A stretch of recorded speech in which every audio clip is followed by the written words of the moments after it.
সর্বপ্রথম সার্চ বারে গিয়ে ইউটিউব স্টুডিওতে যাব। ইউটিউব স্টুডিওতে গিয়ে ওয়েট করে যে অ্যাকাউন্টে অন্য অ্যাকাউন্টগুলো অ্যাড করতে চাচ্ছি সেই অ্যাকাউন্টটা লগ ইন করে নেব।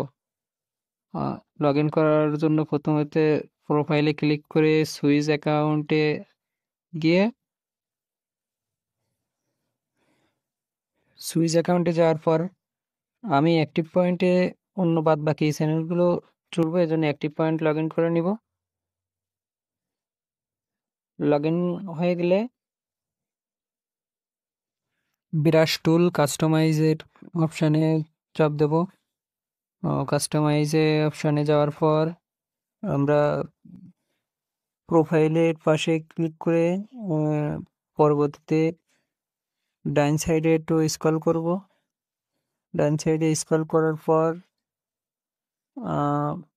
নোটিফিকেশনটা অন করে দেব।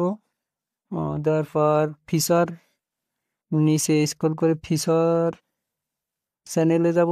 ফিচার চ্যানেলে গিয়ে সার্চ বারে চ্যানেলের নাম, যে চ্যানেলগুলো অ্যাড করব সে চ্যানেলের নাম লিখব। আমি হাসান খান রণ নামে সার্চ দিব। আমার এই দুইটা চ্যানেলই অ্যাড করব, তাই অল দুইটাই সিলেক্ট করে নিচে ডান অপশানে চাপ দিলে আমার অ্যাক্টিভ পয়েন্টে চ্যানেলগুলো শো করবে। অ্যাক্টিভ পয়েন্ট সার্চ দিলেই দুইটা চ্যানেল বাদ বাকি দুইটা চ্যানেল শো করবে।